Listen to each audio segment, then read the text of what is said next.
Bismillahirrahmanirrahim. Assalamualaikum warahmatullahi wabarakatuh. Alhamdulillahirabbil alamin, wassalatu wassalamu ala asyrafil anbiya'i wal mursalin wa ala alihi wa sahbihi ajma'in. Allahumma la sahla illa ma ja'altahu sahla wa anta taj'alul huzna idza syi'ta sahla. Subhanaka la ilma lana illa ma 'allamtana innaka antal alimul hakim. Kaum muslimin yang dirahmati Allah, kita bersyukur pada Allah sore hari ini dipertemukan kembali untuk meneruskan kajian tadabbur Al-Quranul Karim yang telah kita mulai beberapa waktu yang lalu, mukaddimahnya, pengantarnya. Nah, cuma panitia hari ini sepertinya lupa mengingatkan suruh dibawa mushaf tadabbur yang sudah dibeli itu, sehingga bisa kita pegang. Karena konsep tadabbur ini harus dipegang kitabnya. Tidak bisa hanya dengan kita nguping aja, nanti masuk kanan keluar kiri, masuk kiri keluar kanan, begitu aja terusnya. Saya mencoba untuk merubah tradisi kebiasaan masyarakat kita yang mengandalkan semata pendengaran, tidak mau pegang bukunya. Nah, semoga dengan pegang mushaf tadabbur ini sekalian kita pegang Al-Qurannya. Jadi tidak ada masalah ya. Artinya kita ada Al-Quran di dalam juga ada, bisa dibawa kemana-mana. Ada terjemahan perkatanya, terjemahan per ayatnya ada, dan tadabbur ayatnya ada. Sehingga sekali bawa bisa bawa banyak hal yang kita bisa bawa. Dan mohon doakan juga, sekarang saya lagi upayakan akan keluar versi elektroniknya. Nanti bisa dibawa-bawa dalam handphone. Kalau terasa besar bawa kitabnya, nanti tinggal di download, dimasukkan ke dalam handphone atau laptop, nanti bisa dibaca. Dan akan ditambah nanti dengan bacaan. Kaum muslimin rahmatullah, saya ingin menjelaskan tentang metode tadabbur Al-Quran yang kita kembangkan sekarang adalah pertama dengan kita baca bersama ayat yang akan kita tadabburkan. Biasanya dalam satu sesi pertemuan itu hanya bisa satu halaman. Jadi satu halaman Al-Fatihah sekali pembahasan, kemudian halaman berikutnya surah Al-Baqarah 5 ayat pertama satu pembahasan. Nanti ayat berikutnya ayat 6 sampai ayat 16 satu pembahasan dan seterusnya. Nah, kalau ini kan ada sekitar 604 halaman, berarti ada 604 sesi. Sekarang sudah ada sesi audionya, satu juz penuh sudah ada, sedang diproses untuk dicetak sekarang, di print CD-nya, sehingga nanti bisa didengarkan. Karena kemarin ketika Ramadan kemarin kita full membahas 2 kali sehari, pagi dan sore, sehingga hampir 1 juz. Karena kemarin cuma 9 hari itikafnya, jadi dapat 9 lembar, sedangkan 1 juz itu kan 10 lembar, 20 halaman. Makanya kemarin pengajian di Jakarta yang rutin itu sudah kita selesaikan 2 halaman atau 1 lembar sisanya yang dari juz 1, sehingga sekarang sudah ada rekaman CD-nya 1 juz full. Itu juga akan memudahkan nanti, jadi bisa didengar di mobil, di rumah, di kantor, bisa didengar. Jadi pertama kita baca 1 halaman yang kita akan tadabburkan. Setelah itu baru saya jelaskan tadabburnya seperti apa. Kemudian setelah itu baru ada tanya jawab. Jadi dibagi 3 waktunya. Sebagian untuk baca Al-Qurannya, karena di situ juga sekalian memperbaiki bacaan. Kan kedengaran ada jamaah-jamaah yang mungkin belum pas menyebut hurufnya, mungkin belum pas mat panjang dan pendeknya, tapi dengan sangat sederhana. Yang penting aplikasinya, penerapannya benar. Saya tidak akan jelaskan hukum-hukum tajwid yang rigid, yang detail, tidak, tapi garis-garis besar katanya. Nah, kemudian baru masuk sebagian untuk tadabbur, ini yang lebih panjang waktunya. kemudian ada tanya jawab di 10 atau 15 menit terakhir. Jadi rata-rata satu halaman ini saya butuh waktu 1,5 sampai 2 jam untuk menyelesaikan tadabbur yang lengkap. Kemudian jamaah sekalian rahimakumullah, tadabbur kita harus dari surah Al-Fatihah, dari awal sampai akhir An-Nas. Seperti yang dulu dalam mukadimah saya sudah jelaskan, hikmah Allah tuliskan Al-Fatihah kendati dibuka di awal, kemudian Al-Baqarah dan seterusnya sampai An-Nas, kendati pun urutan-urutan tulisan dalam Al-Quran tidak sama dengan urutan turunnya Al-Quran. Karena itu ada hikmah yang bisa kita petik. Di antaranya seperti yang sudah jelaskan, beginilah cara Allah untuk memperbaiki keislaman kita. Beginilah cara Allah untuk menyusun kembali kepingan-kepingan keislaman kita yang sudah luar biasa, sudah berlama-lama. Ada yang akidahnya berkeping-keping, ada yang syariahnya, aturan hidupnya, ada yang akhlaknya berkeping-keping. Kemudian disusun kembali dengan pola Al-Quran ini. Makanya kalau kita ingin belajar Al-Quran yang baik, yang maksimal sehingga bisa membentuk sifat-sifat Qurani dalam diri kita, sebagaimana Rasulullah SAW kana khuluquhu Al-Quran, harus kita bahas Al-Quran ini dan kita amalkan Al-Quran ini versi susunannya dari Al-Fatihah sampai An-Nas. Itu hikmah yang kita bisa tangkap. Nah, tapi kan memerlukan waktu yang cukup panjang. Tidak ada masalah Bapak bisa baca sendiri tadabburnya, karena tadabburnya saya sudah singkat-singkat, tidak padat.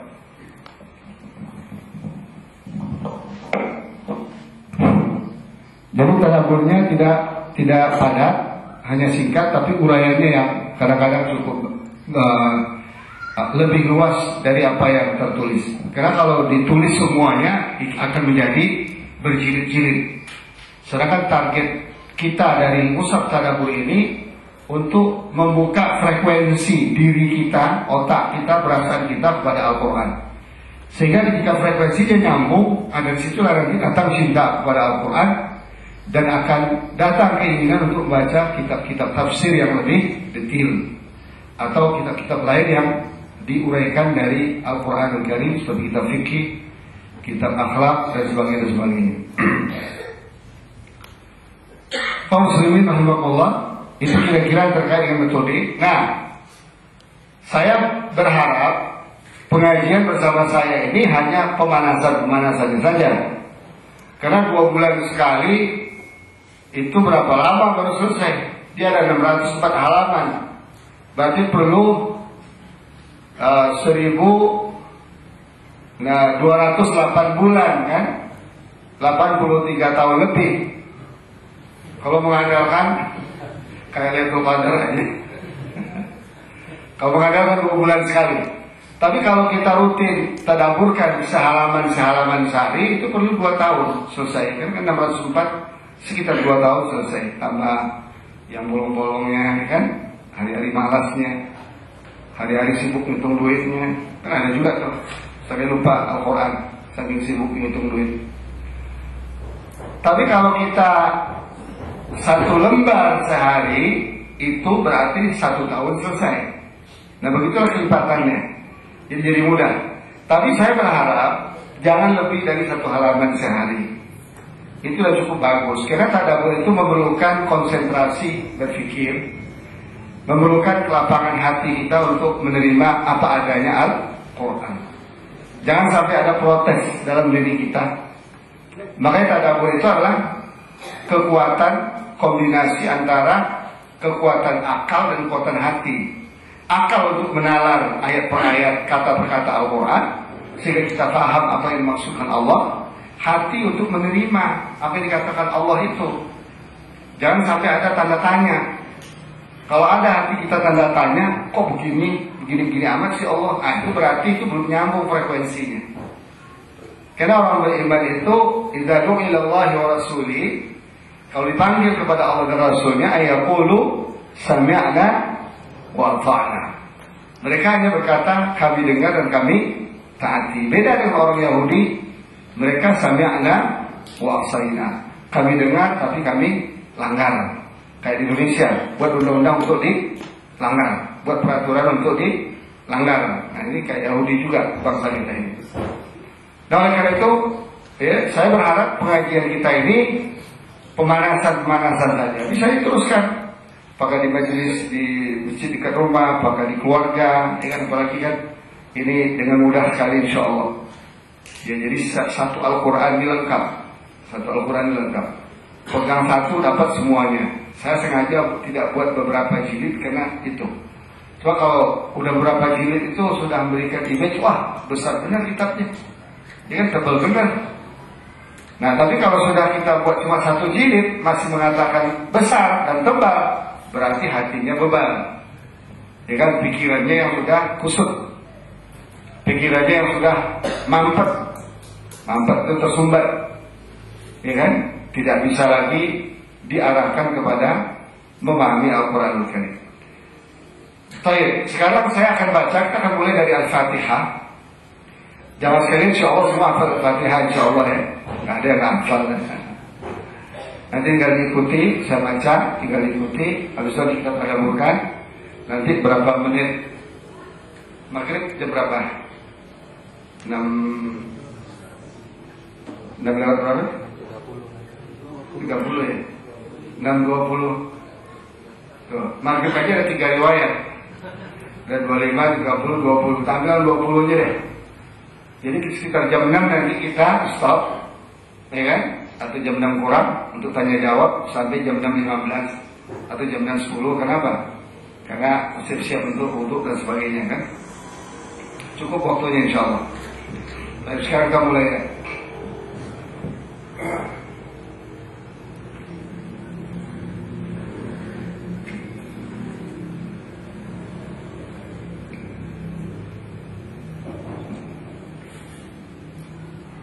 Oh iya, saya lupa sampaikan, di Jakarta saya insya Allah pengajian yang Ahad malam, ini tadabbur khusus Ahad malam setelah Isya sampai jam 9, itu bisa diikuti secara live nanti melalui, sekarang lagi dirancang TV-net, televisi lewat internet ya, namanya mtflive.tv, cari internet mtflive.tv, nanti kita bisa langsung, ya, bisa mengikuti langsung melalui smartphone, handphone, dan melalui laptop dan komputer, insya Allah bisa.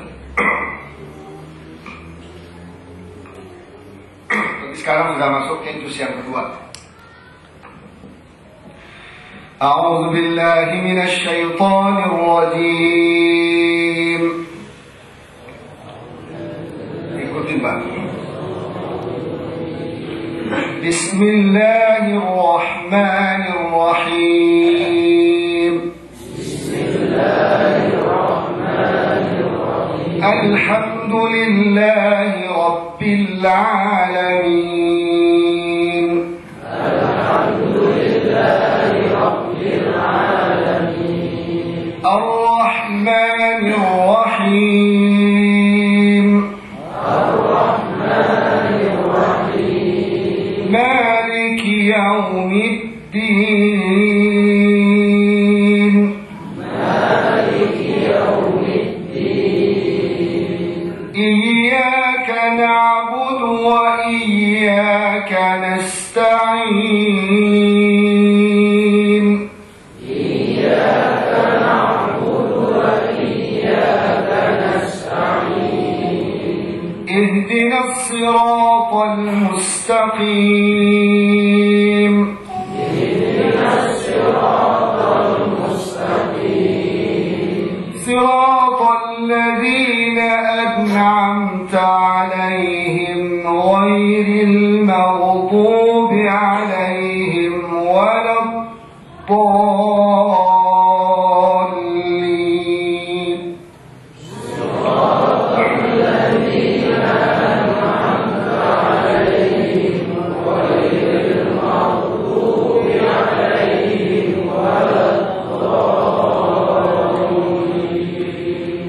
Baik, jemaah sekalian, inilah surat Al-Fatihah, artinya pembuka surat pertama yang tertulis di dalam mushaf, itu dalam Alkitab Al-Quranul Karim.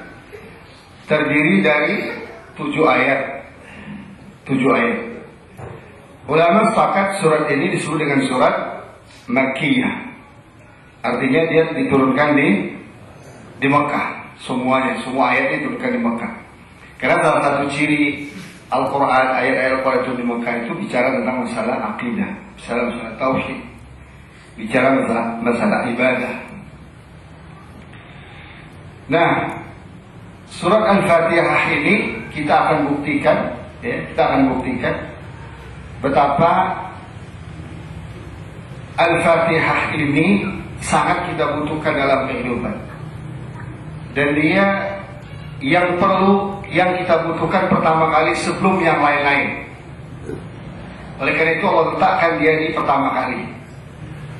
Oleh karena itu kita bisa paham bahwa kalau kita ingin membuka kedalaman Al-Quran, ingin masuk kepada kedalaman Al-Quran, ingin berinteraksi dengan Al-Quran secara hidup, secara live, berinteraksi, interaktif.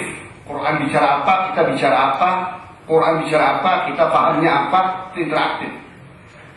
Quran katakan begini, kita katakan iya. Quran kata begini, oh iya, kita mengangguk-angguk, terus interaktif namanya. Mau tidak mau harus kita format diri kita melalui Al-Fatihah ini. Maka disebutlah surat Al-Fatihah, surat pembuka, kunci. Cobalah satu rumah, satu bangunan, satu ruang, kalau kita tidak buka kuncinya, bisa nggak kita masuk ke dalamnya? Nggak akan bisa. Makanya subhanallah ya, makanya Allah letakkan Al-Fatihah ini secara tertulis di muka. Walaupun secara urutan turun, tidaklah dia menjadi yang pertama. Yang pertama adalah surat Al-Alaq, 5 ayat pertama, Iqra bismi rabbikal ladzi khalaq, dan seterusnya. Kita akan lihat dari struktur Al-Fatihah ini, atau Al-Fatihah ini disebut juga dengan Ummul Kitab. Ummul Kitab artinya apa? Ibu, induk. Lah kalau nggak ada ibu, dari mana mungkin ada anak-anaknya? Ya kan? Makanya Al-Fatihah ini ibu, induk kitab, ibunya kitab. Surah Al-Fatihah ini menjadi ibu dari surat-surat yang lain. Nah, akan menjadi jelas bagi kita anak-anak berikutnya kalau kita paham ibunya, induknya. Oh, ayam ini kurus. Kenapa? Induknya bukan induk yang subur. Bisa itu dipelajari dari situ. Jadi seperti apa induknya bisa dipahami, seperti apa anak-anaknya. Nah, manusia juga seperti itu. Sampai-sampai Rasulullah katakan kullu mauludin yuladu 'alal fitrah fa abawahu. Coba lihat orang tuanya, induknya yang akan menentukan cetak biru anaknya pada setelah mereka lahir. Nah, Al-Quran surah Al-Fatihah ini dimulai dengan Bismillah. Bismillahirrahmanirrahim. Begitulah Allah telah tetapkan.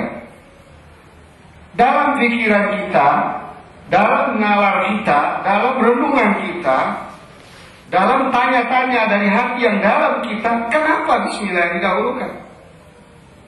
Kenapa tidak dengan yang lain seperti Alhamdulillahirabbil alamin, kita puji Allah, ya kan? Atau iyyaka na'budu wa iyyaka nasta'in, kita sembah Allah baru baca bismillah. Tapi ternyata memang fakta hidup umat Islam hari ini, atau umat Islam setelah terbentuk generasi pertama sahabat dulu yang dimulai dari Iqra, beda cara membentuknya. Setelah itu berlanjutlah bangunan umat itu sampai hari ini. Ternyata bersamaan dengan perjalanan waktu, umat ini terjadi satu kekeliruan, satu kekacauan. Kekacauan kepribadian, kekacauan cara berpikir, kekacauan niat, kekacauan orientasi hidup, kekacauan ilmu, struktur ilmunya nggak jelas. Ya kan? Ilmu itu seperti bangunan juga strukturnya, ada basic, ada dasarnya, ada tiang, ada dinding, ada atapnya. Tapi banyak orang belajar ilmu atapnya dulu. Itu yang sering saya umpamakan. Ada orang yang belajar ilmu akhlak, atau ilmu tazkiyatun nafs, atau ilmu tasawuf dahulu. tapi dia ilmu akidah nggak mau belajar. Ini sama aja orang ibarat bawa lukisan-lukisan mahal. Akhlak itu kan indah. Membuat sebuah keindahan itu adalah akhlak itu, tazkiyatun nafs itu. Dia bawa kemana-mana lukisan itu, dia katakan, oh inilah rumah saya. Orang akan katakan, tidak, itu baru lukisan.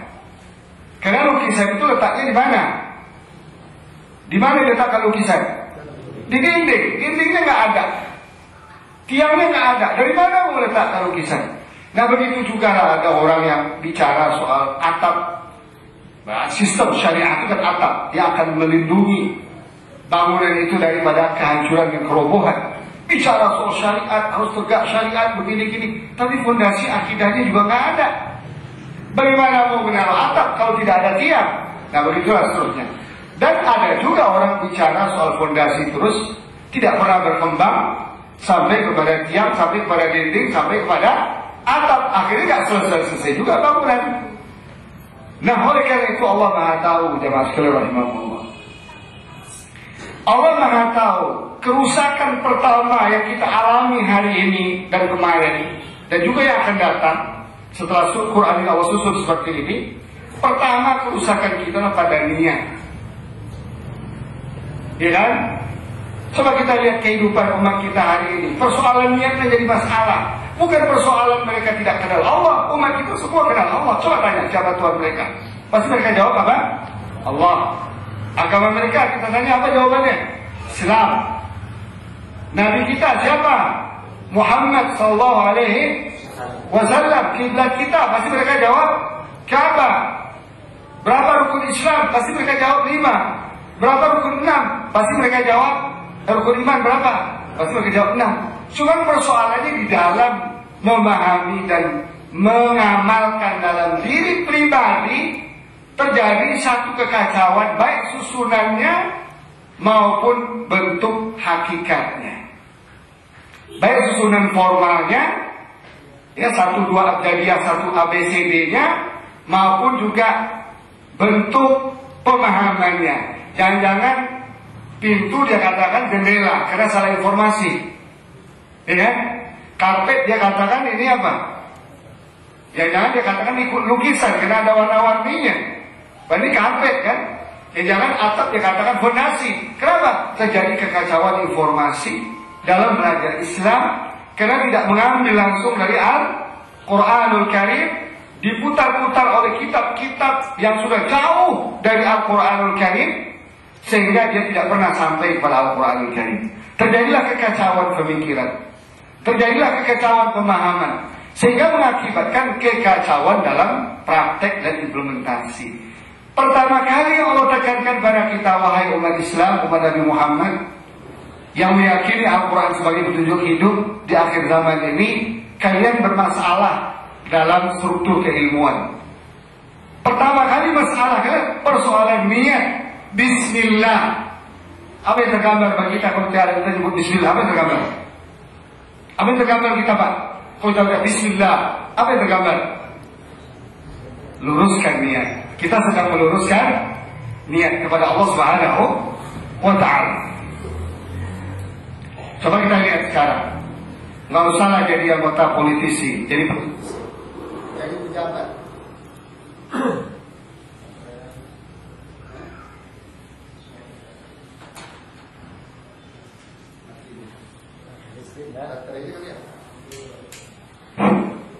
Ya, nggak usahlah mencalonkan diri jadi bupati, jadi gubernur, jadi lurah, jadi camat. Camat nggak dicalonkan, ditunjuk ya. Nggak usahlah mencalonkan diri jadi anggota DPRD, DPRD 2, 1 sampai DPRD RI sampai jadi presiden. Nggak usah. Yang kecil-kecil aja lah kita lihat. Artinya yang terkait dengan persoalan pribadi kita saja kita lihat. Ketika kita memberikan satu kebaikan kepada masyarakat kita, apakah bentuknya zakat, apakah bentuknya infak, apa bentuknya hibah, apa bentuknya sedekah, sudahkah niat kita lillahi rabbil alamin? Bismillahnya benar kan?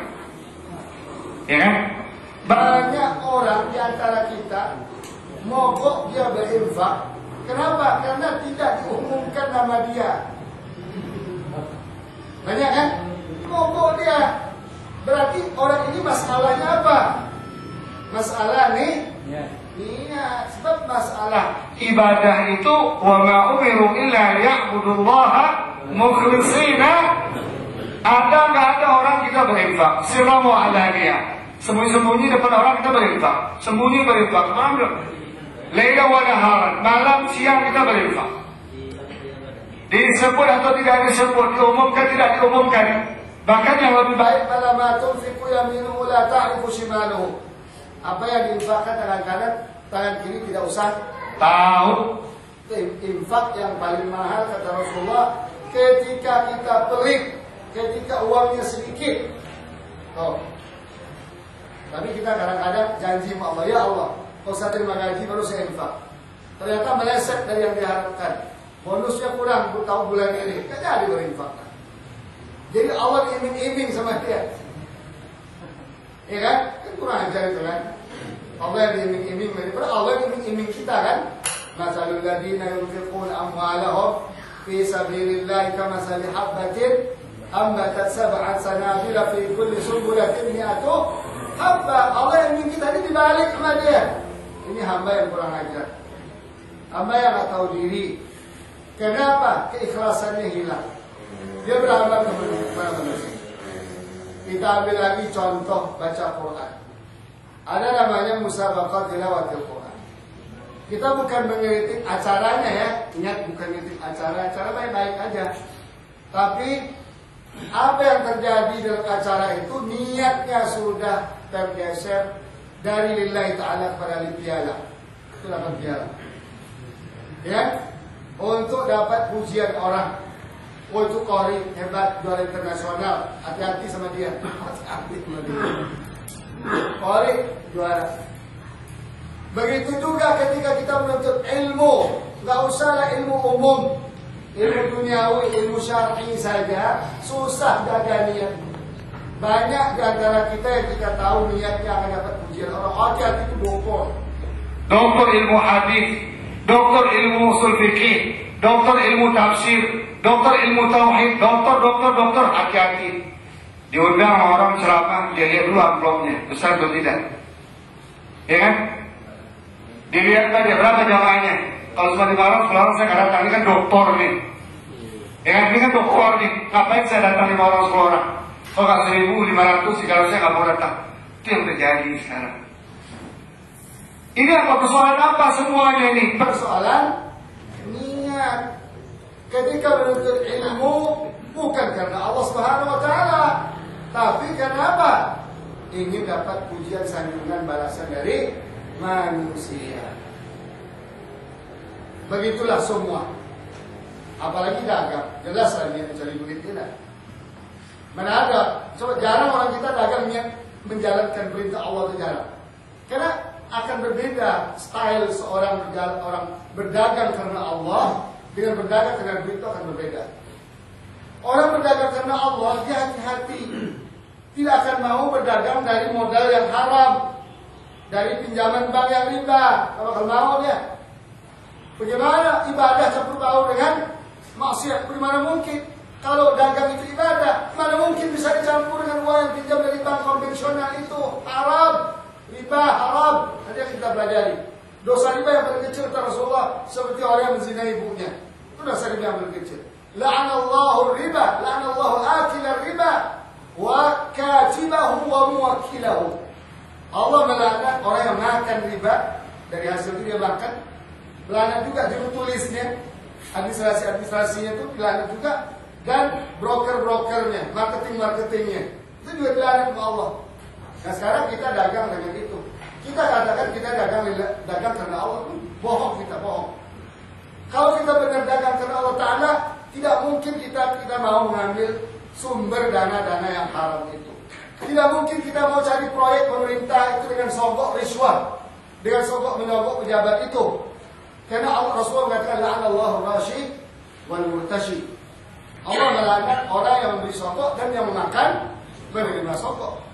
Kalau benar kita berdagang kepada Allah, nggak mungkin kita kurangi speknya. Kalau speknya dinding ini katakan sekian, semennya sekian, apa pasirnya campurannya, pasti kita lakukan seperti itu. Nggak mungkin kita kurangi. Kenapa jalan-jalan cepat rusak, bangunan-bangunan pemerintah cepat rusak? Sekarang Islamic Center rusak, udah roboh tuh atap dari atas, roboh, udah bocor-bocor. Perlu berapa tahun? Di standar bangunan itu, Bapak Ibu sekalian, Bapak sekalian, standar bangunan itu yang benar adalah sebenarnya 20 tahun belum ada renovasi, 20 tahun. Itu menurut para ahli. Ini baru 2 tahun sudah keropos. Saya malam kemarin sholat jamaah sholat isya di masjid yang arah Petapaan yang dibangun oleh Pemda masjid, katanya 3 miliar. Saya hitung nggak 1 miliar paling tinggi itu. Itu depan diroknya udah mulai roboh, udah mulai keropos. Jamaah cuma 3 orang. Saya berdua, datang lagi dari mobil berdua, jadi kami sekitar 7. Kalau kami berempat nggak ada, cuma 3 orang. Yang azan, yang qomat 1, imam 1, sama jamaahnya 1. Ya kan? Coba lihat, apakah begini kita berdagang? Ya? Apakah jadi penipu kita dalam berdagang? Rasulullah tidak. Wa innaka la'ala khuluqin azim. Akhlak Rasul dalam berdagang tiada tandingannya. Bahkan dalam riwayat dikatakan kalau ditanya pun berapa modal, Rasulullah cerita. Berapa modalnya? Sekian. Dia jawab sekian. Ini kualitas A di barangnya, kualitas A. Kalau kualitas B, Rasulullah katakan kualitas B. Makanya suatu saat Rasulullah SAW pergi ke pasar kurma yang dekat Masjid Nabawi itu, yang sekarang dikembangkan di pasar kurma itu. Dari dulu itu pasar. Rasul punya feeling berdasarkan petunjuk wahyu, ini orang menipu kurma, pedagang kurma. Yang bagus-bagus taruh di atas, yang di bawah-bawah taruh yang keropos-keropos, yang tua-tua yang sudah masuk. Lalu Rasul masukkan tangannya, dia buktikan, dia keluarkan itu, dia bilang sama pedagangnya, wahai pedagang, Allah tidak akan berkahi dagang yang ada tipuan. Man ghasyana falaysa minna.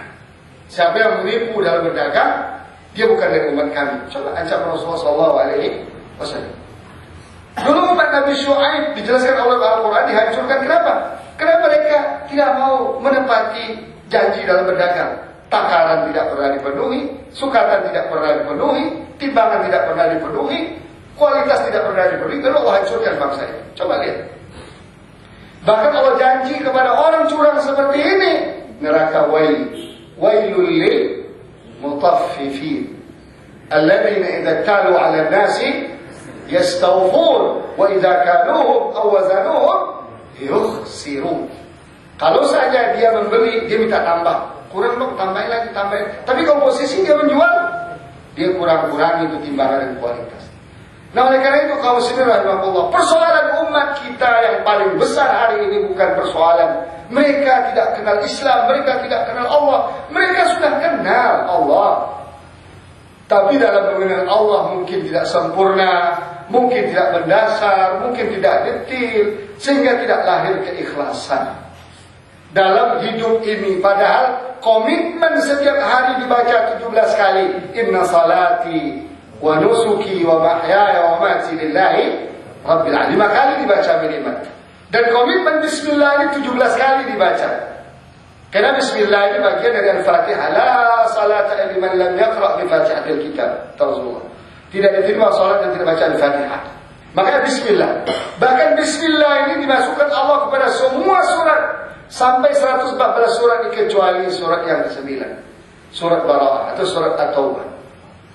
Berarti kalau kita sehari sholat fardu saja, komitmen meluruskan niat kita 17 kali, berarti bismillahirrahmanirrahim. Yang kita pikirkan apa? Ya Allah, sudahkah lurus niat saya sholat ini? Ya kan? Pergi lagi kita cari rezeki. Ya Allah, sudahkah lurus niat saya mencari rezeki? Apakah bekerja? Apakah dengan berdagang? Pergi kita mencari ilmu. Ya Allah, apakah sudah lurus nih? Saya dalam mencari ilmu ini. Apakah saya mencari ijazah, pujian orang? Begitulah seterusnya interaksi bismillah dalam diri kita. Ya. Makanya bismillah inilah yang perlu kita luruskan. Fakta yang ada hari ini adalah bismil fulus. Ya kan? Nggak ada fulus tidak lulus. Baru-baru ini mengeluh, ada masuk PNS, CPNS harus bayar segini-segini. Tanpa lulus tidak, fulus tidak lulus. La haula wala quwwata illa billah. Benarkah begini interaksi hidup kita? Jadi awal mula perkara atau awal problem yang kita hadapi sekarang adalah meluruskan niat ini. Tentulah meluruskan niat ini tidak mudah. Memerlukan komponen-komponen berikutnya yang akan kita baca dan kita uraikan sampai akhir ayat surah Al-Fatihah ini. Kenapa? Karena memang niat ini gampang diucapkan, tapi sulit untuk dipelihara. Niat kita harus ikhlas, ya gampang diucapkan. Tapi bagaimana memelihara dalam diri? Karena niat ini amaliyah, amal qalbi namanya. Amal perbuatan hati, bukan lisan. Kalau lisan orang tahu, kalau niat orang nggak tahu, hanya kita Allah yang tahu. Dan sini persoalan. Oleh karena itu Allah menjelaskan dirinya Bismillah, luruskan niat kepada Allah. Allah itu siapa? Ar-Rahman Ar-Rahim. Karena mulai terbuka nih kan rahasianya kan. Oh ternyata niat itu bisa susah, bisa mudah. Susah bagi orang yang tidak mengenal Allah. Ya kan? Susah orang yang tidak mengenal Allah. Tapi orang mengenal Allah insya Allah mudah. Kenapa? Karena sifat Allah yang pertama dia kenal adalah Ar-Rahman Ar-Rahim. Allah bisa aja taruh di situ Al-Malik, Al-Qudus, As-Salam, Al-Mu'min, Al-Muhaimin, Al-Aziz, Al-Jabbar, Al-Mutakabbir bisa aja. Tapi Allah tidak ingin membuktikan kepada manusia bahwa zat yang kalian untuk ikhlas beribadah kepadanya itu tidak tanggung-tanggung. Dia adalah Allah Ar-Rahman Apa sih Ar-Rahman Ar-Rahim? Ulama kita menguraikan cukup panjang. Tapi pada kesimpulannya apa? Ar-Rahman Ar-Rahim Allah itu meliputi semua. Mau yang beriman, mau yang kafir, mau yang percaya, mau gak percaya, mau manusia, mau hewan, tumbuh-tumbuhan, mau langit, mau bumi. Semua ini tanpa Ar-Rahman Ar-Rahim Allah gak ada.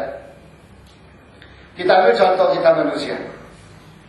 Manusia Allah katakan laqad khalaqnal insana fi ahsani taqwim. Desain bentuk yang paling baik, paling bagus.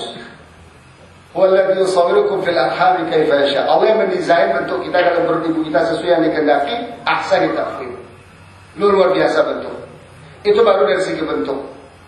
Cobalah banding. Maka sesekali perlu juga kita nongkrong sama sapi, Pak. Jadi kita mau korban ya. Coba berkaca kita sama sapi. Sapi, mana yang lebih ganteng, saya atau kamu? Ya kan? Oh ternyata saya, berarti syukur Allah Ta'ala. Ar-Rahman Memang kita jadi manusia kita yang minta. Enggak kan? Murni bulan-bulan pemberian dari Allah Ta'ala. Allah bisa buat kita hewan, binatang, tumbuh-tumbuhan bisa kan? Tapi Allah tidak. Yang namanya fulan yang hadir di sini dan yang tidak hadir di sini, yang punya dua kaki, punya satu kepala ini, yang punya lisan, punya gigi ini, punya jantung, punya hati ini, Allah sudah. Kalian jadi manusia, saya ciptakan. Enggak seperti kerbau, enggak seperti hewan. Itu aja udah memberikan satu pukulan telak sama kita. Kalau kita tidak bisa ikhlas kepada Allah Subhanahu wa Ta'ala.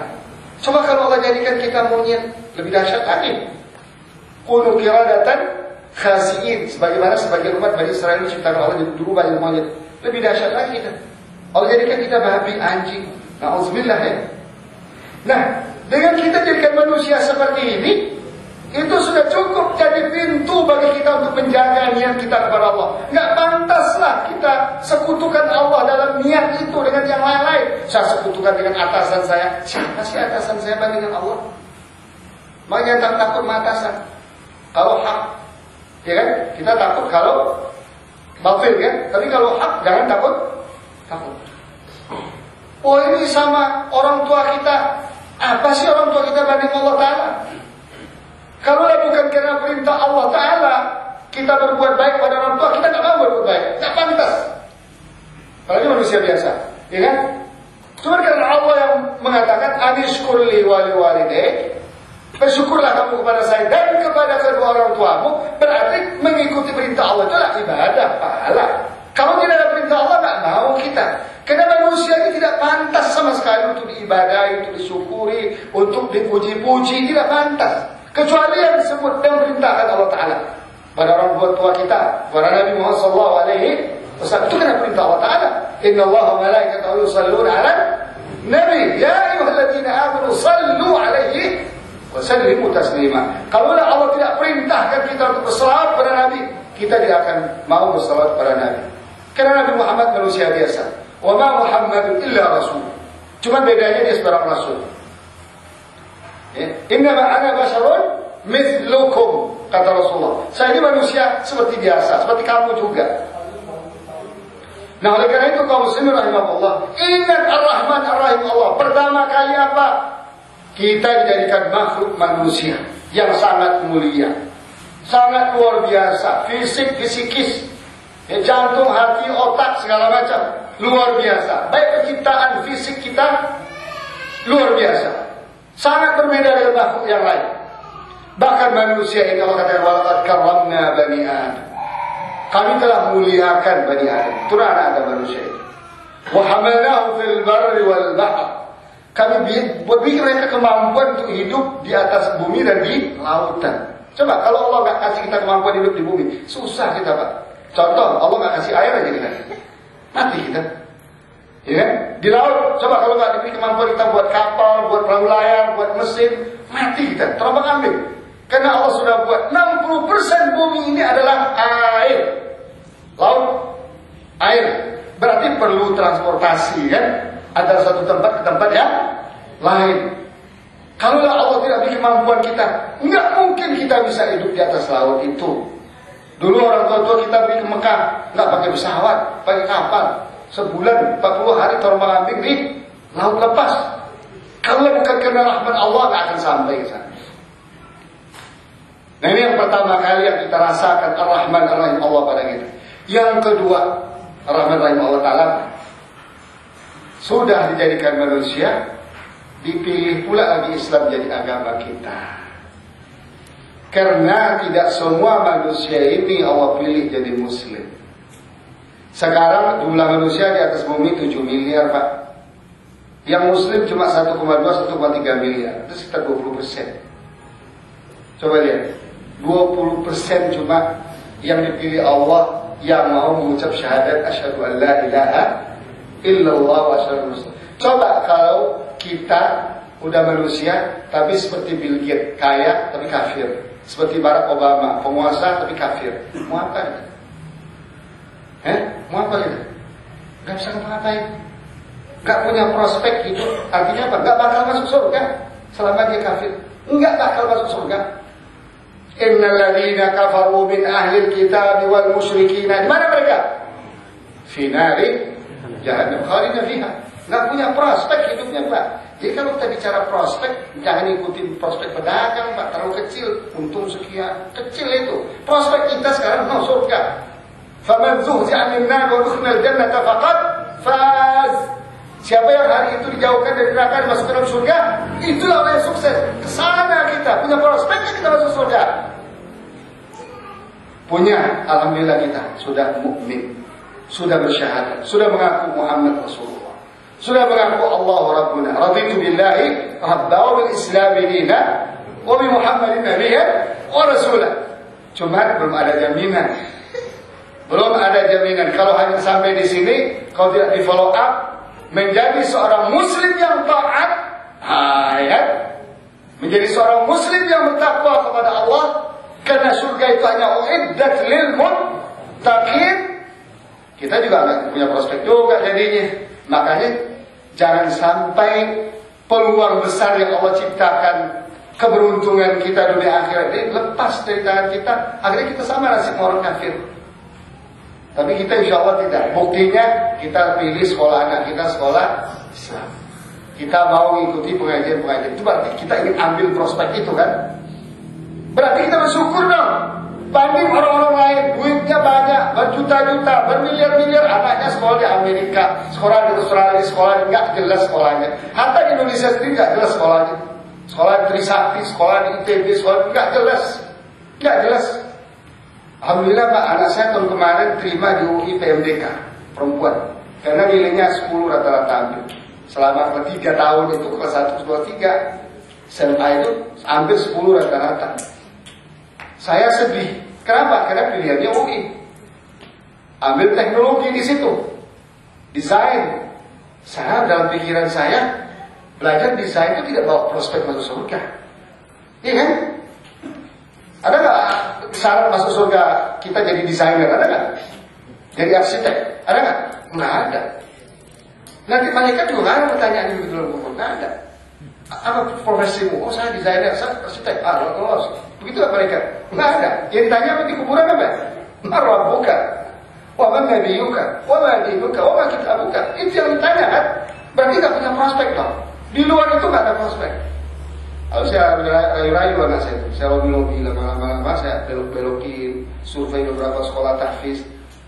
Saya belokin tahfiz, alhamdulillah mau deh Pak meninggalkan panggilan tanpa tes masuk sekolah tahfiz. Alhamdulillah sekarang belum 1 tahun udah 25 juz Al-Quran. Ya, alhamdulillah insya Allah punya prospek. Karena yang pegangnya Al-Quran. Al-Quran la raiba fih. Nah begitu. Kaum muslimin rahimakumullah. Jadi kita harus bersyukur kepada Allah luar biasa. Dirasakan rahmat Allah secara nyata dan jelas. Allah beri kehidupan kita secara gratis. Allah ciptakan kita sebagai manusia. Allah pilih kita sebagai muslim.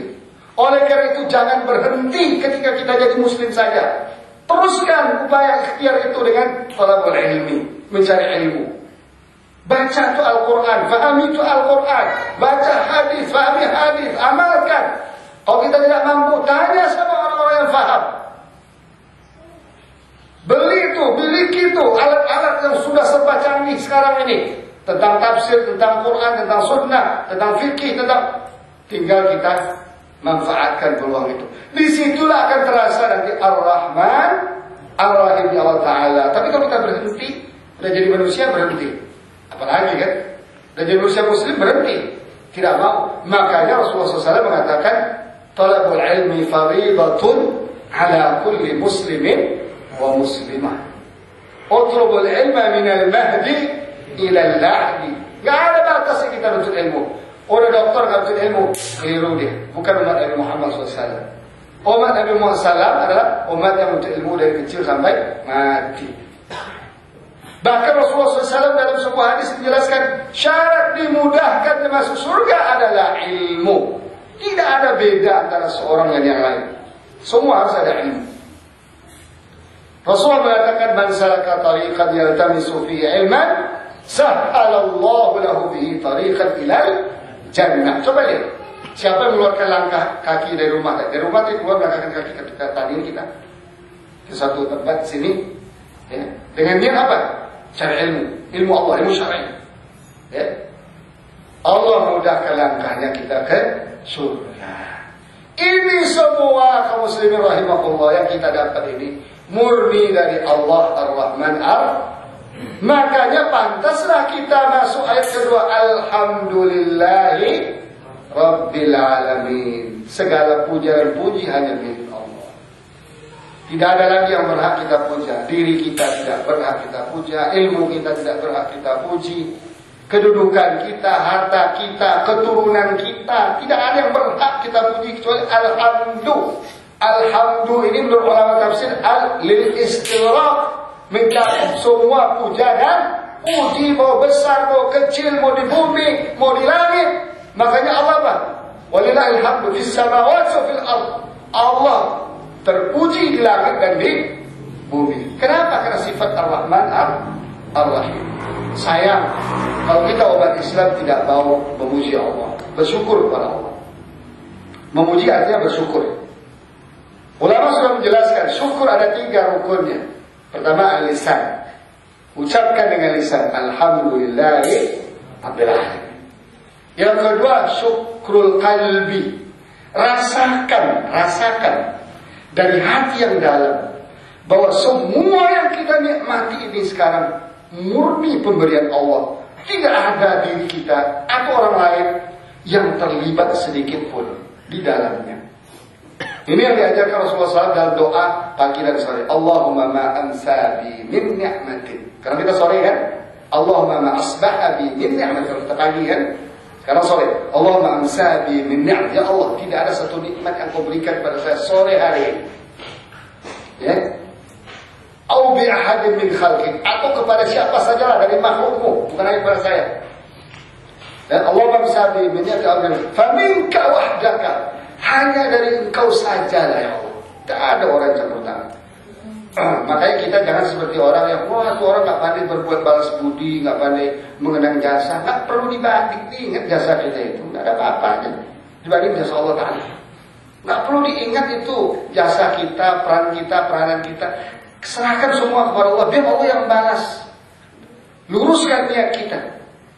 Ya kan? Oh itu orang kalau nggak saya bantu, nggak sekolah itu, terutang-atung di jalan itu bukan sifatnya orang yang memuji Allah Ta'ala. Berarti dia memuji diri dia.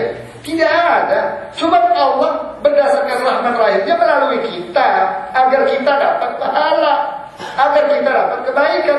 Allah bisa saja pintarkan semua kita, Allah bisa saja kayakan semua kita, sehingga seseorang tidak butuh lagi orang lain. Tapi bukan itu sunnatullahnya. Allah sudah menetapkan, nahnu qasamna bainahum ma'isyatahum fil hayatid dunya. Kami akan membagi-bagikan jatah mereka di dunia itu. Ini dikasih uang 1 juta, ini dikasih uang 500.000, dikasih uang 50.000, agar yang 1 juta ini melihat yang 50.000, agar dia diberi kebaikan. Jadi jangan merasa pula karena kita memberi orang lalu kita puji-puji. Lu kalau nggak saya dulu nggak selesai sekolahnya. Kalau nggak saya dulu nggak bekerja dia. Jangan. Itu Allah ingin memberikan kebaikan kepada kita. Makanya wala tamnun tastaksir. Jangan kamu beri sesuatu tapi ingin dapat imbalan banyak. Dalam pengertian pujian apapun namanya. Atau keuntungan. Kita hanya dituntut untuk beramal saleh sesuai dengan kebaikan yang Allah berikan kepada kita. Allah berikan kebaikan ilmu kepada kita, kita beramal saleh dengan ilmu. Allah berikan tenaga kepada kita beramal saleh dengan tenaga. Allah berikan kepada kita harta, kita beramal saleh dengan harta. Tinggal itu saja. Agar semua manusia ini merasakan Ar-Rahman Ar-Rahim, Allah Subhanahu wa Ta'ala. Nah, oleh karena itu kaum muslimin rahimahullah, ternyata zat yang kita syukuri Allah itu bukan hanya Ar-Rahman Ar-Rahim, tapi baru Allah buktikan Rabbil Alamin. Apa arti Rabbul Alamin? Artinya adalah pencipta, penguasa, pengendali alam semesta. Jadi Rabb bukan ilah ya. Kalau ilah ibadah, ta'at. Kalau Rabb khaliq. Ya, coba kita lihat. Sabbisma rabbika al-a'la. Apa sifatnya? Allazi khalaqa fasawwa. Sucikanlah nama Tuhanmu yang Maha Tinggi. Siapa dia? Yang menciptakan. Jadi Rabb itu kan lebih dekat pengertian kepada Al-Khaliq, pencipta.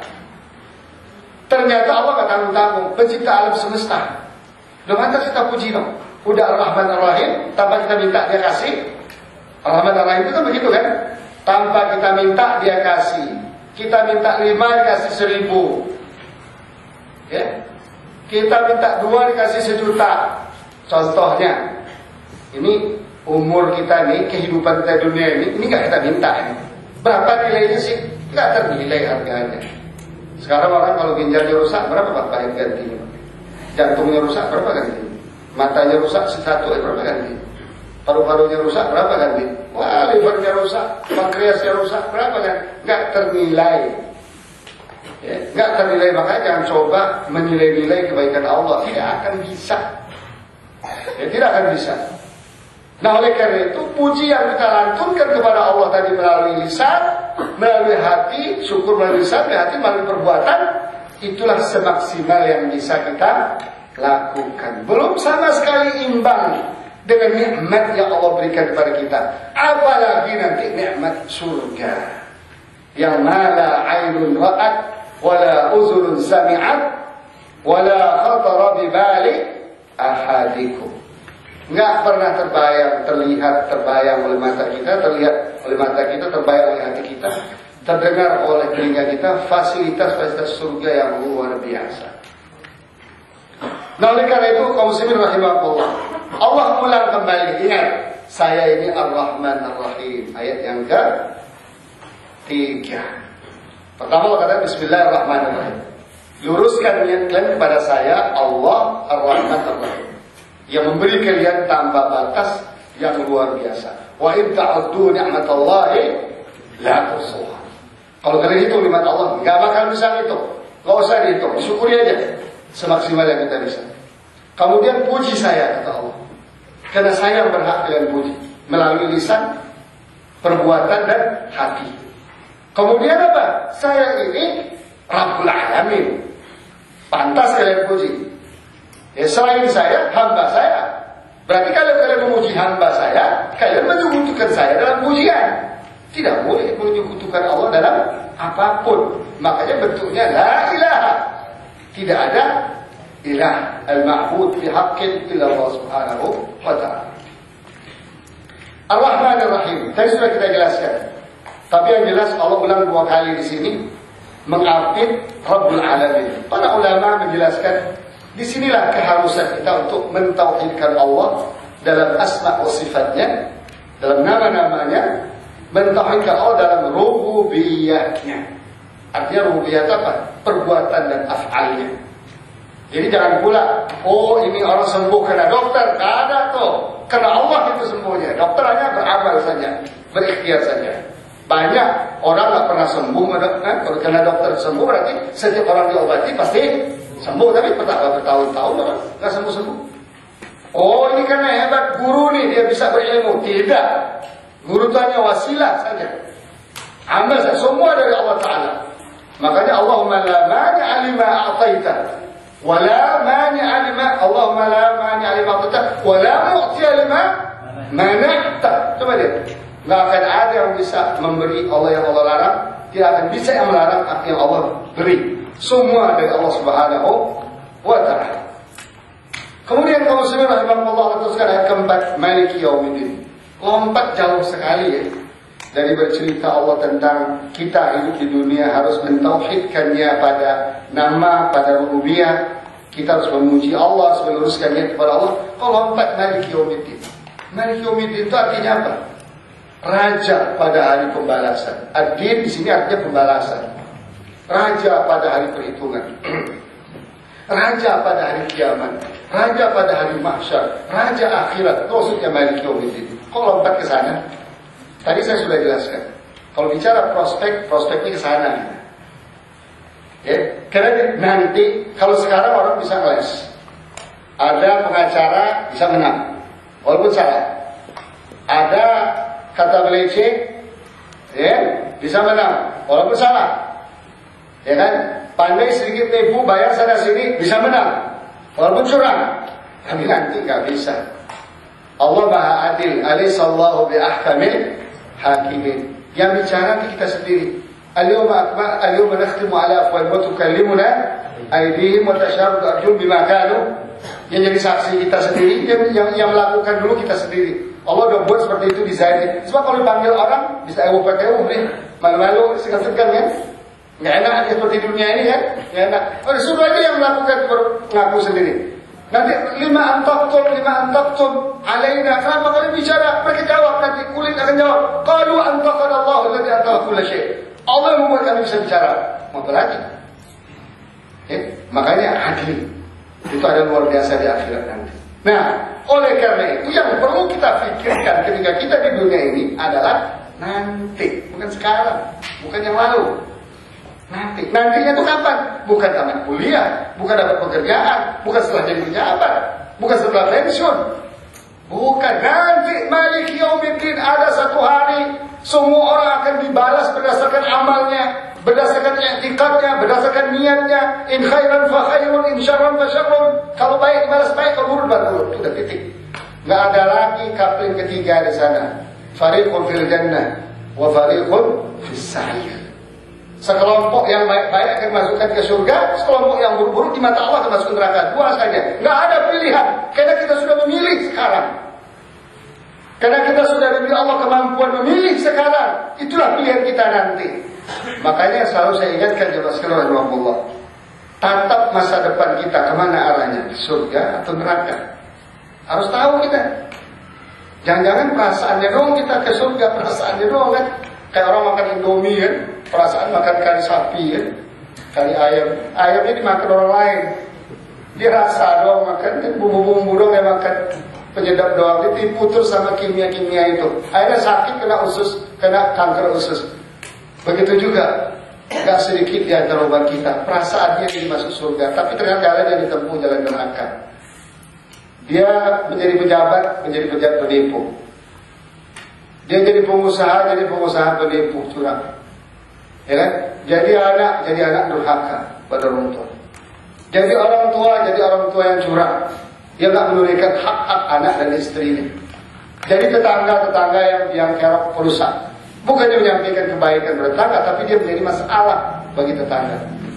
Begitulah yang kita lihat sekarang. Artinya apa? Kalau begini realitas kita, apakah yakin kita ke surga? Belum lagi masalah akidah, masalah keimanan. Kalau dia evaluasi, kalau dites, kacau balau, masih percaya sama dukun, masih percaya mau kuburan, pergi minta-minta ke kuburan. Orang dalam kubur aja butuh doa kita di dunia ini. Minta pula mereka. Fakidur syekh la yu'ti. Yang gak punya gak bisa memberi. Mereka itu teriak-teriak meminta sama kita, tolong kan mana anak yang soleh, tolong doakan, tolong infakkan, tolong hajikan. Mereka aja berteriak-teriak begitu kan.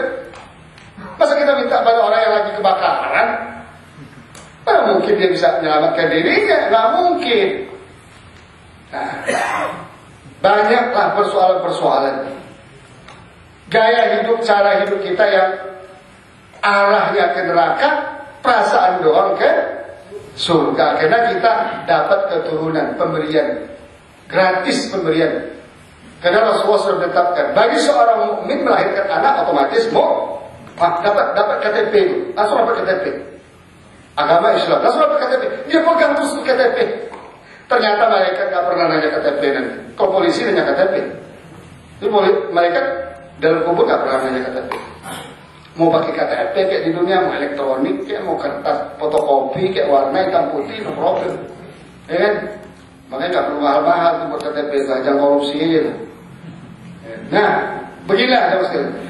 Perlu kita luruskan orientasi hidup kita. Malik Yaumiddin ini menuntut kita setelah kita luruskan niat, kita sadari semua itu pemberian dari Allah, kita syukuri nikmat Allah ini dengan baik. Kemudian apa yang harus kita lakukan? Luruskan orientasi hidup. Tatap masa depan kita, akhirat. Apa kita orang yang masuk fariqun fil jannah atau fariqun fis sa'ir? Ini yang harus kita pikirkan. Oleh karena itu Allah jelaskan, untuk bisa menatap masa depan ada sebuah sistem ubudiyah yang harus diikuti. Ada tempat minta tolong yang harus kita mintakan. Itu apa? Iyyaka na'budu wa iyyaka nasta'in wa ma khalaqtul jinna wal insa illa. Allah sudah mendesain kita. Kita manusia tidak diciptakan untuk menyembah Allah. Bagaimana caranya? Iyyaka na'budu. Di sini ulama mengatakan artinya apa? Tauhidkan Allah dalam ibadah. Ya, dalam syariat, dalam aturan hidup. Kita ibadah, sholat asar, tapi mau karang-karang 5 rakaat, ya nggak bisa. Ya kan?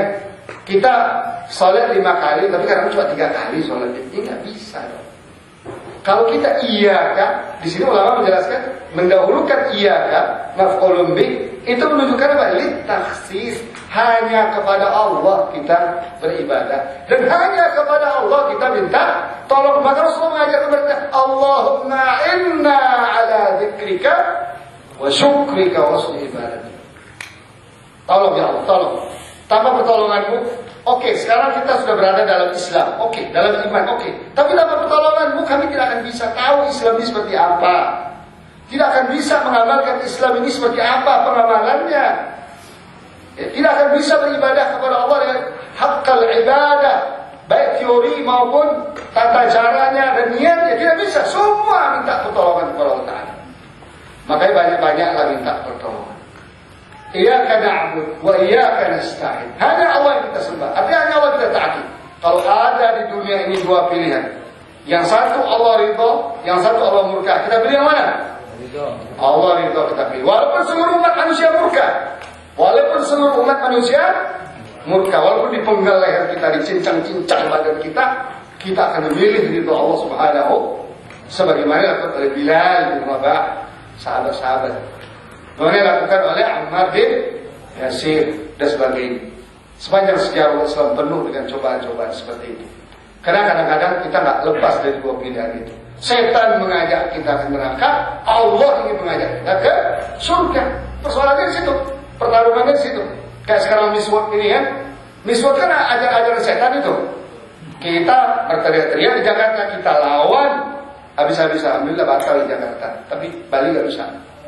Tadi target kita batal semua di Indonesia, karena di Bali banyak tentara setannya ternyata. Mereka siap membela untuk mempertahankan miswak orang-orang Hindu di Bali itu. Silakan, karena mereka sama-sama setan. Kita insya Allah di Kampar, di Riau, di Jakarta, kita adalah umat Islam. Ya, kita ingin dipanggil Allah ke dalam surga, bukan dipanggil ke dalam neraka. Makanya kita tolak semua bentuk kemungkaran, apalagi yang direkayasa datang dari luar. Kita minta tolong kepada Allah Subhanahu wa taala. Alhamdulillah Allah kabulkan doa kita sampai miswak tidak bisa tentang-tentang di Jakarta dan di Jawa Barat sekitarnya. Ya. Alhamdulillah.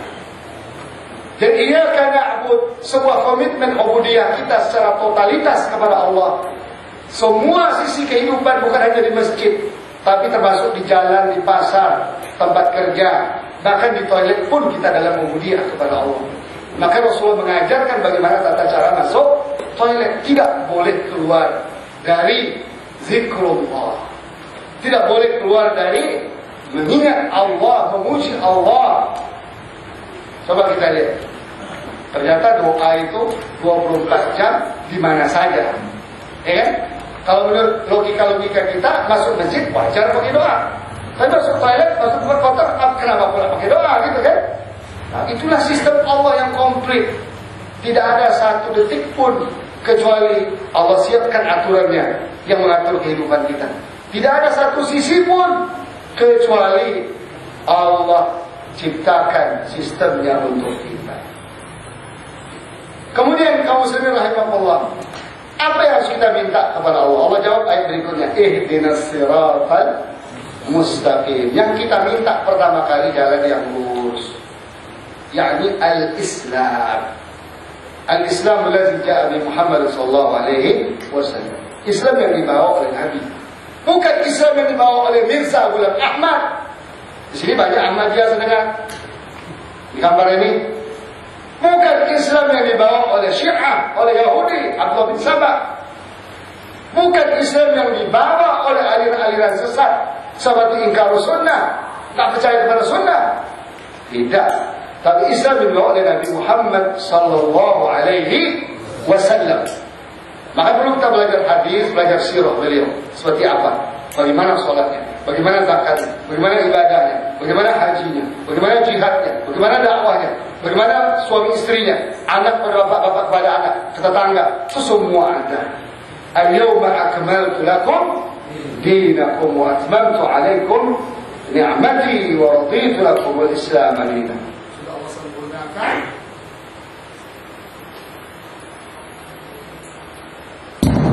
Sudah Allah sempurnakan agama ini, sudah Allah sempurnakan nikmat kepada kita.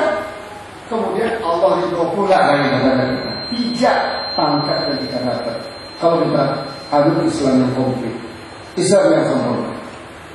Nah, Allah ternyata sayang kepada kita seperti yang awal ayat Ar-Rahman Allah uraikan Islam yang mana nih agar kita nggak ribut. Ya, ini ngaku Islam juga, mau ngaku Islam juga. Makanya Allah uraikan ayat 7, Siratal ladzina an'amta 'alaihim. Yaitu jalan orang-orang yang memberi nikmat kepada mereka. Dalam ayat ini dijelaskan Allah Ta'ala, minan nabiyyin was-siddiqin wasyuhada was-shalihin wa hasuna ulaika. Itu sering baca doa-doa habis tarawih, sering baca itu. Doa habis tarawih sering baca. Siapa mereka? Para nabi, para siddiq, para syuhada, orang-orang soleh. Di luar itu tidak ada. Kalau mau contoh-contoh para nabi, contoh orang-orang yang mati syahid, contoh orang-orang yang soleh. Ya. Kemudian Allah tambah lagi, tidak cukup sampai di situ. Ghairil maghdubi 'alaihim waladhdallin. Bukan jalan orang yang dimurkai atas mereka, yakni al-Yahud, Yahudi, waladhdallin, dan tidak juga jalan orang tersesat, yakni Nasara. Inilah kaum muslimin rahimahullah formulasi Al-Fatihah yang harus kita terapkan dalam diri kita. Ya, kalau ini sudah kita terapkan, insya Allah mudah kita memasuki ayat-ayat ajaran-ajaran Allah berikutnya. Karena pintunya sudah terbuka. Kalau kita sudah terbuka, oh tahu kita ini mihrab, ini karpet, oh ini ada kotoran kita bersihkan, ya kan? Oh ini ada becek, hujan turun, jatuh, netes air, kita lap. Oh ini ada bau di kamar, kita cari refresh room, kita kasih wangi, ya tahu ya. Tapi kalau pintu yang tidak terbuka, gimana?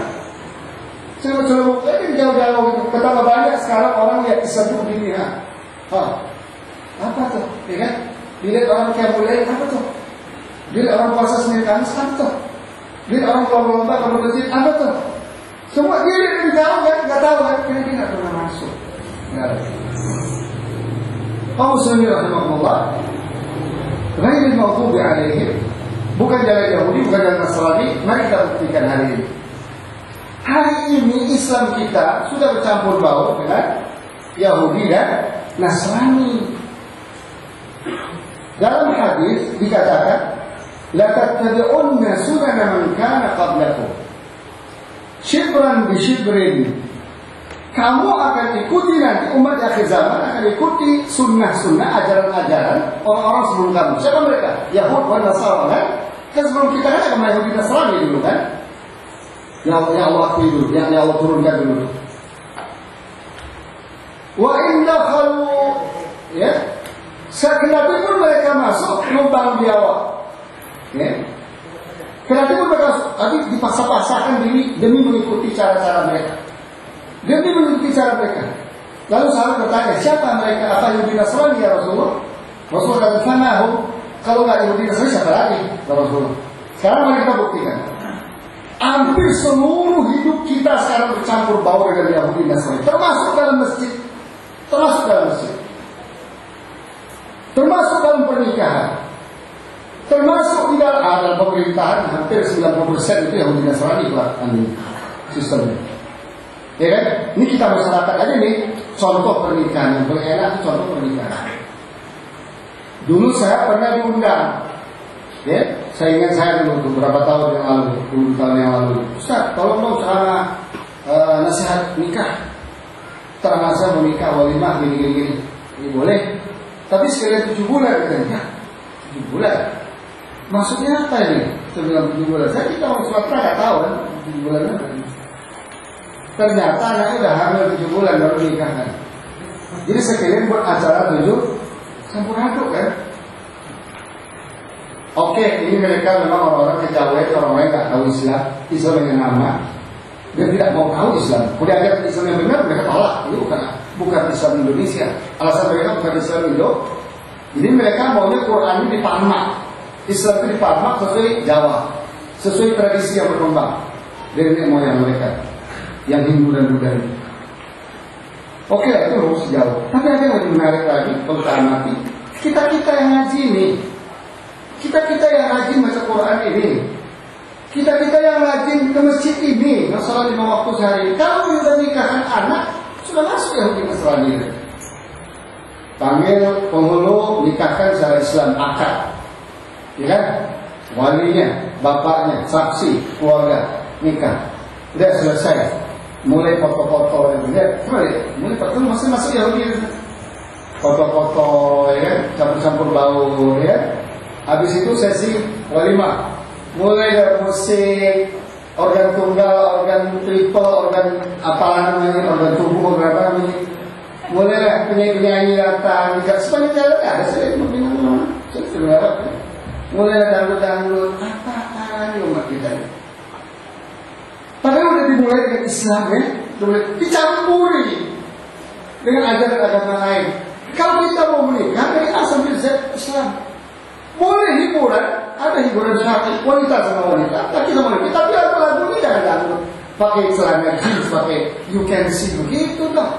Itu mah di tempat-tempat lacuran itu, di tempat walimah pernikahan itu, di tempat-tempat diskotik itu, malam-malam itu, tempat tari-tari perut itu. Ini udah bagus menikahkan anak secara Islami. Dikotori dengan cara-cara Yahudi Nasrani ini. Terkenal pula lagi standing party. Apa itu standing party? Pesta berdiri. Nggak dikasih kursi. Diundang kita ke gedung 1.000-2.000 orang. Itu campur baur ibu-ibu perempuan pakai baju tidur penuh. Jadi kita masih muda kan masalahnya kan. Geli kita. Udah pulang-pulang, nggak pulang. Pernah berkali-kali saya pulang, nggak kuat lihatnya. Ya, karena kita masih normal juga kan. Jadi nggak kuat lihatnya, pulang kita. Campur aduk. Pada awalnya udah bagus-bagus. Subhanallah. Ini artinya apa? Kalau Bismillahirrahmanirrahim. Nih, terbukti.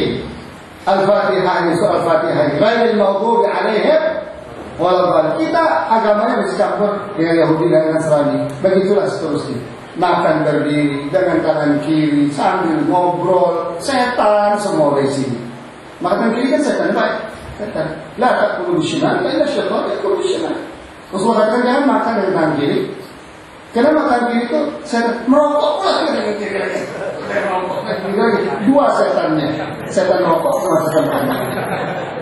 Dalam Quran tadi buat tiga setannya. Ya. Betapa banyak kehidupan kita diwarnai oleh Yahudi dan perlu diluruskan. Tapi tetap dimulai dari niat. Bismillahirrahmanirrahim. Tetap diperbanyak puji syukur kita kepada Allah. Luruskan orientasi kita hanya kemenangan akhirat yang kita harapkan. Sebab kalau kita kemenangan akhirat dijanjikan, pasti dunia tidak dapat. Saya terkesan dengan ucapan almarhum Kiai Zainuddin MZ. Walaupun sederhana ya, itu kata-kata. Terkesan betul sampai hari ini susah dia hilang. Kalau kita tanam padi, katanya pasti dapat rumput. Tapi kalau rumput yang kita tanam, jangan harap dapat padi. Gak pernah kita pergi ke hutan itu tiba-tiba ada padi ladang sawah, atau ada nggak? Tapi kalau rumput depan rumah juga ada. Makanya rumput ditanam, Pak, padi ditanam. Artinya apa? Akhirat orientasi kita. Dunia akan ikut. Nggak mungkinlah hamba Allah yang Allah kasih ini Allah sia-siakan hidup dunia, nggak mungkin. Sampai Rasulullah katakan, "Idza tawakkaltum 'ala Allahi haqqa tawakkulihi, la razaqakumullahu kama razaqat tayr." Kalau kalian benar tawakal kepada Allah, bertakwa, rezeki itu akan datang sendiri. Nggak perlu capek-capek cari rezeki itu. Capek-capek cari ilmu dan iman dan ibadah. Capek-capek. Kalau rezeki kita dibalik. Itu cari rezeki di Jakarta itu jam 5 harus berangkat. Salam subuh kiri kanan terbang. Kerja sholat sebelum subuh udah jalan. Karena ke kantor 3 jam, pulang 3 jam, capeknya 3 jam ke 9 jam, kerja 8 jam. 9 tambah 8 berapa tuh? 17. Hah? 17 jam. Sisa berapa jam lagi? 24. 7 jam. Tinggal 7 jam. Tidur pula 7 jam. Makan 2 jam habis. Kayak hewan aja kita. Nggak kayak manusia Jakarta. Benar-benar. Luar biasa. Ya. Tapi bukan semua ya. Bukan semua. Ini pemandangan umum. Orang-orang soleh banyak. Orang bisa bertahan hidup yang sederhana banyak. Tapi karena jumlah di Jakarta itu 20 juta, kalau siang itu 20 juta orang, 20 juta orang, bukan baru cuma dia cuma 4 jutaan kan, 5 jutaan itu 20 juta, tempatnya cuma segitu secuil itu kan, makanya untuk lewat lampu merah cuma 200 meter bisa 1 jam, 100 meter 200 meter untuk jebak lampu merah bisa 1 sampai 2 jam, menderita lah hidup, orientasi hidup tak terbangun. Hidup materialistik, semua apa-apa dasarnya duit yang dicari juga nggak seberapa dapat, tetap ada pengusaha-pengusaha kapitalis yang mendominasi ekonomi karena sistemnya riba, karena sistemnya balik, tidak mau mengabaikan sistem syariat yang adil dan sebagainya. Akhirnya apa? Kalau mau ambil di lautan kesesatan, jilul ta'ih namanya, generasi yang tersesat di lautan pemikiran, di lautan kehidupan yang seakan-akan tidak bertepi. Tapi kalau kita hormat diri kita seperti Al-Fatihah, kita luruskan niat, hidup kita ini untuk memuji Allah, kita tauhidkan Allah, asma wa sifat dan uluhiyahnya. Hanya Allah yang kita sembah. Orientasi hidup kita bangun ke akhirat. Kita nggak ada urusan dengan dunia. Dunia seberapa ini kita syukuri, banyak, oke, sedikit juga kita sabar, ya kan? Banyak kita syukuri, sedikit kita sabar. Tapi bagaimana kalau kita berpegang pada jalan Islam yang lurus? Ihdinas siratal mustaqim. Apa yang halal kata Islam kita terima, apa yang haram kata Islam kita lapang dada meninggalkan, walaupun seumur. Saya boleh bersyukur pada Allah, Pak. Allah selamatkan saya. Kalau saya mau bermain bisnis seperti mereka-mereka itu, saya udah kaya raya. Udah kaya raya. Karena satu proyek saya bisa nilai $2 miliar. $2 miliar. pernah saya pegang proyek 2 miliar dolar. Tapi tidak bisa berjalan karena kita tidak mau mengikuti pola mereka. Nggak masalah bagi kita. Untuk apa uang berjuta-juta dolar, ratus juta dolar? Ujung-ujungnya uang itu bawa ke dalam neraka. Sekarang kita punya orientasi hidup, maliki yaumiddin. Kita akan bermasalah di akhir. Lebih baik sekarang kita selesaikan masalah itu.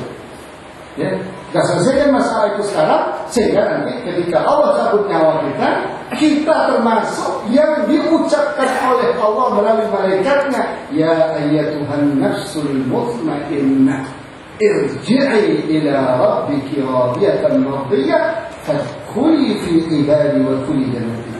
Kita belum kiamat, belum masuk surga, kita nikmat surga sudah kita rasakan. Maka ada doa ya Rasulullah, majal qabrahu rawdatan min riyadil jannah. Jadikanlah kuburannya taman dari taman surga. Wa la tajal qabrahu hufratan min hufarinna.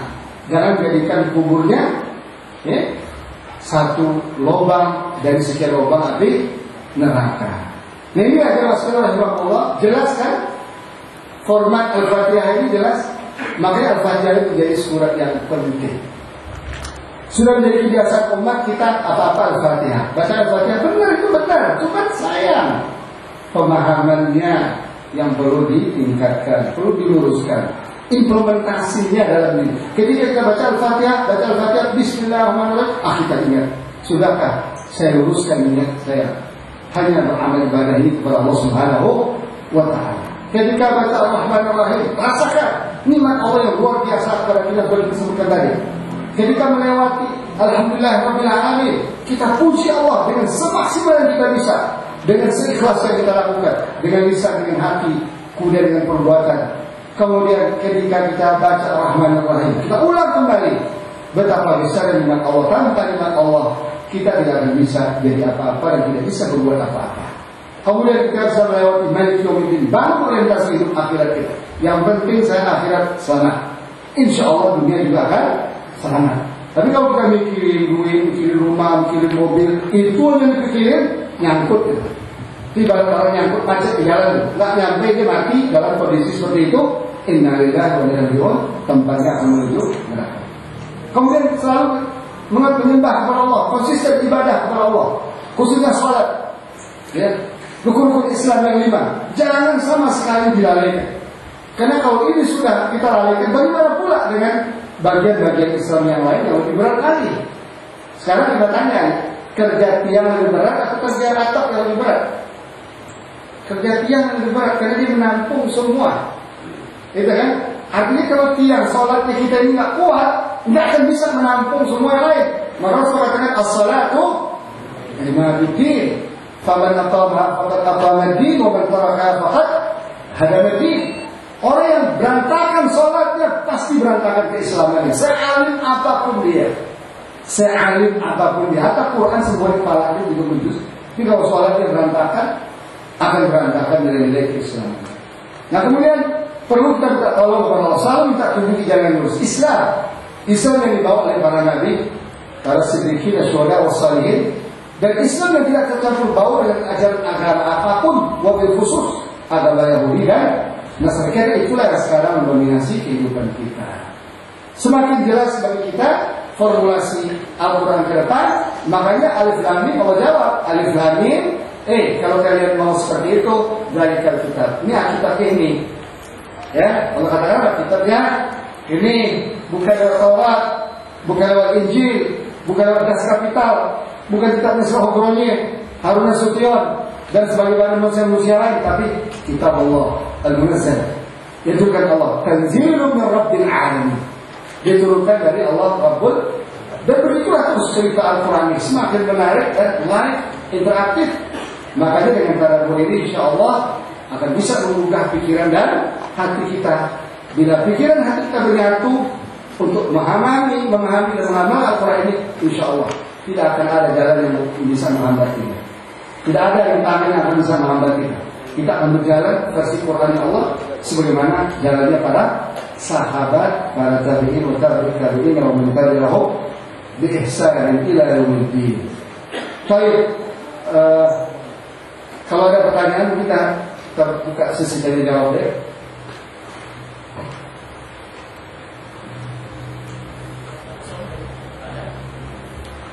Assalamualaikum warahmatullahi wabarakatuh.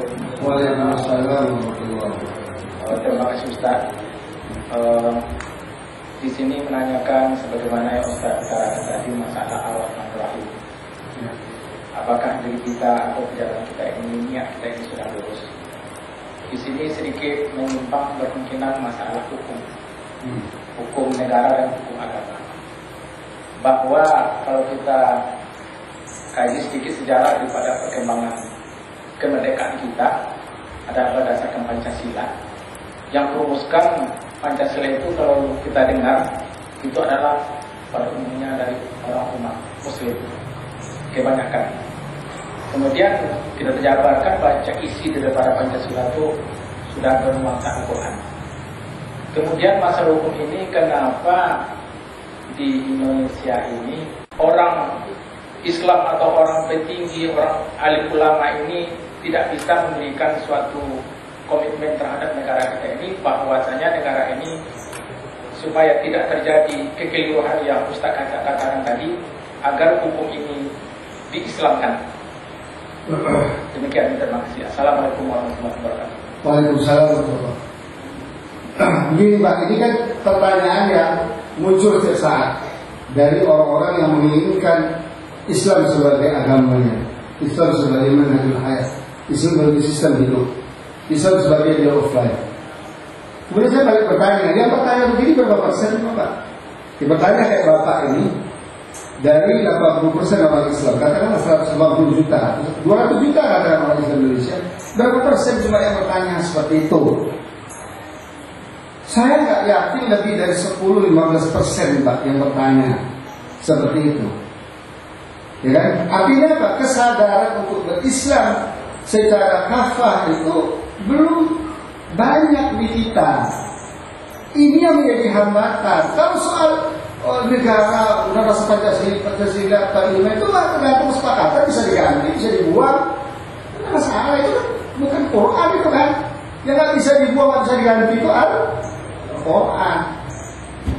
Cuma ada sekelompok orang yang mempertuhankan Pancasila berdasarkan 45. Kalau disentuh Pancasila, dipotong leher kita kan.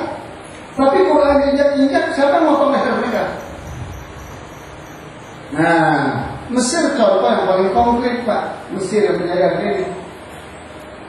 Bahkan 50% lebih, 60% masyarakat sudah menginginkan Quran. Dibanteng mereka kan, dipotong leher Quran. Kenapa? Tentaranya masih Fir'aun. Kalau di sini tentaranya masih memperjuangkan Pancasila. Bapak kalau ngomong kritik Pancasila besok hilang, zaman Soeharto hilang. Saya merasakan hidup zaman Soeharto di Jakarta. Kasus Tanjung Priok, kalau berumpat, betapa kita susah ngaji, kita intelin, susah banget. Karena kita baca Quran. Yang benci itu siapa? Orang Islam juga. Ya kan? Sekarang ditambah lagi berasa perintah Amerika dari 188, tambah lagi. Jadi yang tidak mau Islam itu orang Islam itu sendiri Pak. Itu problemnya di kita di situ. Kenapa? Karena dia belum memformat diri berislam dengan Al-Fatihah.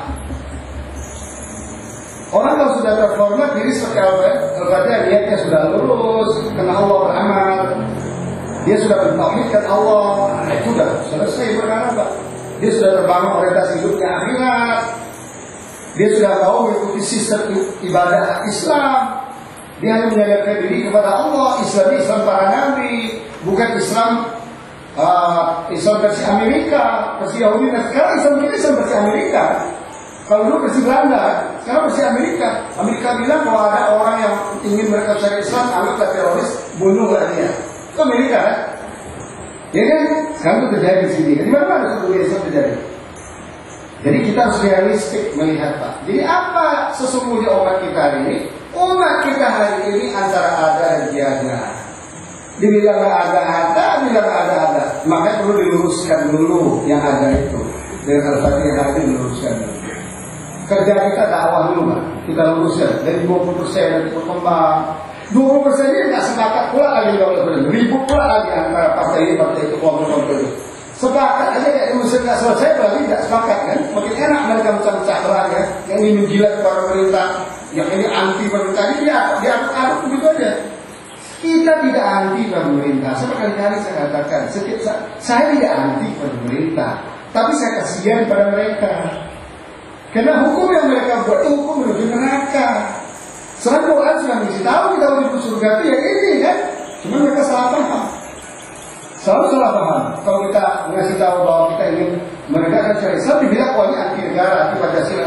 Kita tidak anti. Kita hanya ingin menjelaskan mana yang lebih baik, mana yang ada jaminan selamat dunia dan itu pun tidak kita paksa. Tapi ini sudah paksa kita dong. Kalau kita paksa kita kayak teman Orde Baru wajib atas surga, ya udah leher kami banyak, silakan potong. Mau berapa kalian potong silakan aja. Ya kan? Persoalan ini, Pak. Islam masuk ke Indonesia itu bukan Islam yang tuntas. Jangan kita menghayal akan selesai di zaman kita. Nggak akan selesai. Kalau kita bersungguh-sungguh berdakwah ini 1-2 generasi ke depan barulah akan bisa lihat. Kenapa? Karena mayoritas kalau kita sekarang lihat, paling 10-15% yang umat kita punya kesadaran kembali kepada Islam. Itu pun yang 15% itu pecah belah dari diadu-adu segala macam kan. Tapi Allah lihat kembali kita syukur lagi kepada Allah di tengah-tengah komplikasi, di tengah-tengah kekacauan ini kita masih bisa masjid, kita masih bisa baca Quran, masih bisa doakan anak kita yang baik, anak kita punya prospek akhirat insyaallah. Wallahu ta'ala a'lam bishawab.